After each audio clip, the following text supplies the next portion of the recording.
Salam saudara terkasih dalam Kristus Yesus, kita jumpa lagi dalam renungan harian Embun pagi hari ini. Sebelum kita mendengarkan firman Tuhan, kita bersatu dalam doa. Damai sejahtera Allah yang melampaui segala akal dan pikiran, itulah yang memelihara hati dan pikiranmu dalam Kristus Yesus. Amin. Saudara, firman Tuhan untuk kita dari Filipi 4 ayat 19 dalam bahasa Batak Angkola. Pasikopon ni de Batakku masudena hasaya dihamu, manghutkon pa hagabian nia, nasotar suhat i na adong di Kristus Yesus.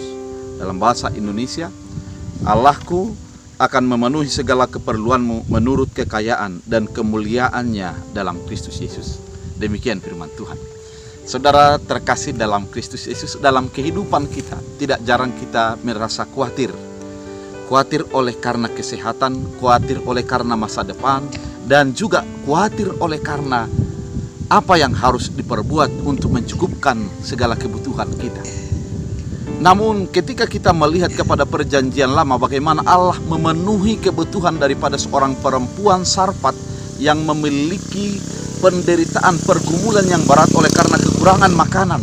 Namun Allah melalui Nabi Elia, dia memberikan sebuah amanat kepada Elia agar dipenuhi buli-buli. Dan ketika perempuan Sarfat yang menderita pada saat itu melakukan apa yang dilakukan oleh Nabi Elia, maka Allah memenuhi segala kebutuhannya. Dan ketika kita juga mengingat kepada ketika kejadian dua ikan dan 5 roti yang sisa 12 keranjang. Pada saat itu orang merasa khawatir dari mana akan dapat makan bagi orang 5.000 orang. Namun ketika diserahkan kepada Yesus Kristus, maka Yesus memenuhi segala kebutuhan mereka dan kenyang sisa 12 keranjang.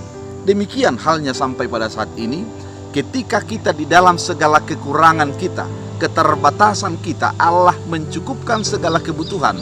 Dengan satu catatan adalah mari berserah, mari menyerahkan diri secara penuh kepada Allah. Mungkin banyak kekhawatiran kita, banyak sesuatu yang membuat kita menjadi gelisah, termasuk oleh karena apa yang harus dilakukan ketika akan menyekolahkan anak-anak, apa yang harus dilakukan untuk memenuhi segala kebutuhan kesehatan, apa yang harus dilakukan di dalam segala kebutuhan sehari-hari. Namun firman ini mengatakan Yesus akan memenuhi segala kebutuhanmu dengan kasih karunia-Nya. Artinya ketika kita menyerahkan diri secara penuh kepada Yesus Kristus, Allah yang empunya segala sesuatu itu, Dia akan memenuhinya dan diberikannya kepenuhan bagi kita. Oleh karena itu saudara terkasih dalam Kristus Yesus, keberimananmu menentukan penyerahan dirimu secara total. Dan ketika engkau menyerahkan diri secara total, maka Tuhan akan memenuhi. Oleh karena itu, berserah kepada Yesus tubuh, joh, roh, dan jiwamu, dan Dia akan memenuhi segala kebutuhan dan keinginanmu. Tuhan Yesus memberkati. Kita bersatu dalam doa. Terima kasih Tuhan atas firman yang Engkau nyatakan. Biarlah kami hanya berserah dan memberikan hati, pikiran, dan keberimanan kami sepenuhnya dalam naungan Kristus Yesus. Dalam Kristus Yesus Tuhan kami berdoa. Amin. Tuhan Yesus